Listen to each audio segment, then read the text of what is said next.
On a freezing night in Paris, the streets were alive with glittering lights, warm cafes, and rushing footsteps. But not all corners of the city shone equally. Beneath the glow of a broken street lamp, a boy crouched low against the pavement. His name was Kwame. He was barefoot, shivering, and clutched nothing but a stub of chalk.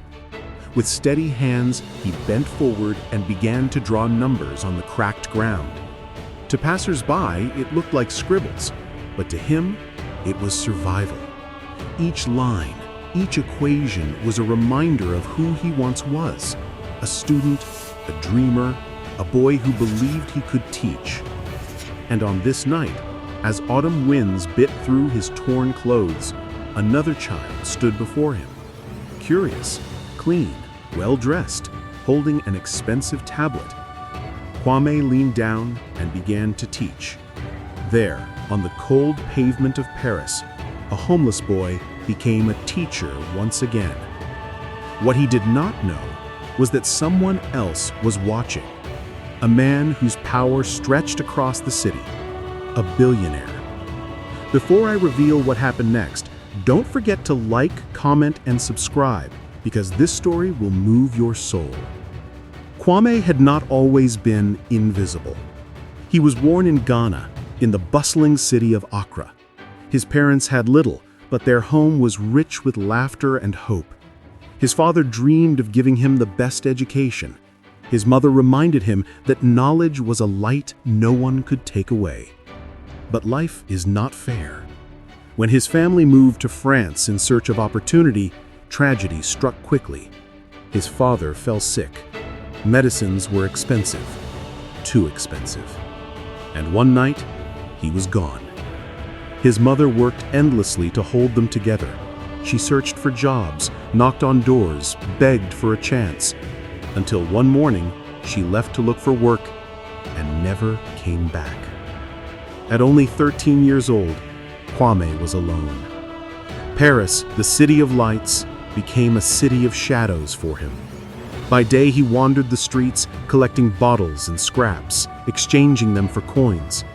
By night, he crouched in alleyways, lighting stolen candles and whispering lessons to himself from a torn math book his father had once given him.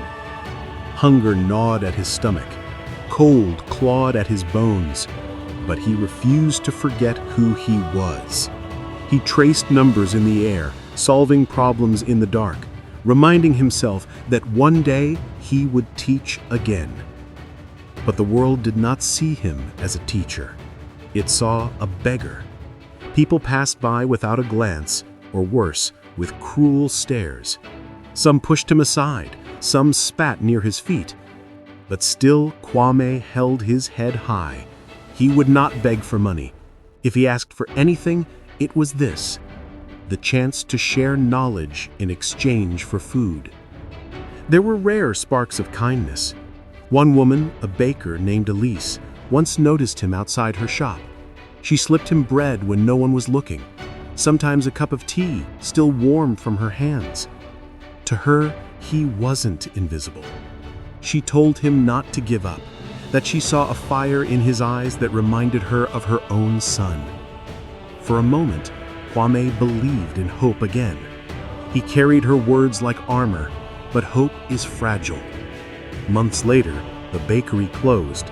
The shutters were pulled down.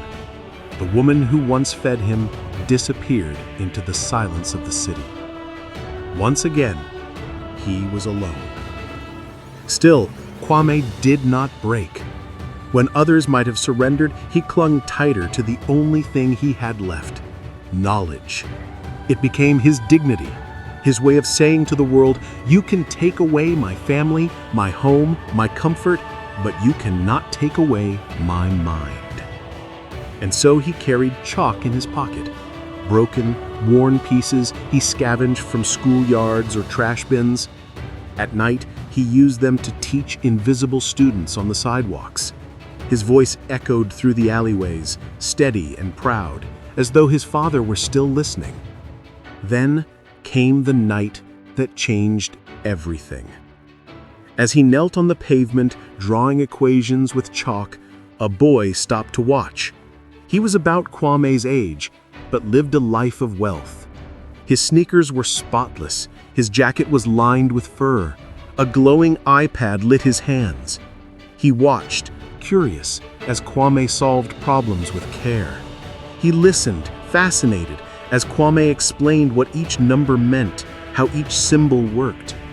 The two boys could not have come from more different worlds, yet in that moment, those worlds touched. For the first time in years, Kwame felt alive. For the first time in years, someone looked at him not as a beggar, but as a teacher. But laughter and lessons could not hide what was about to happen next. Headlights pierced the night. A black Mercedes pulled to the curb. The door opened and a tall figure stepped out. His suit was sharp, his jaw was stern. Authority followed him with every stride. This was Henrik Moreau, one of the wealthiest and most powerful men in Paris, and the father of the boy standing beside Kwame. His eyes locked on the two of them, on his son sitting on the pavement with a barefoot stranger. His voice cut through the cold air. "Step away." Kwame froze. The chalk slipped from his hand and cracked against the pavement. His chest tightened, his mind raced. Would he be chased, humiliated, dragged away? In that moment, he didn't know. What he could not imagine was that this confrontation would not end his story.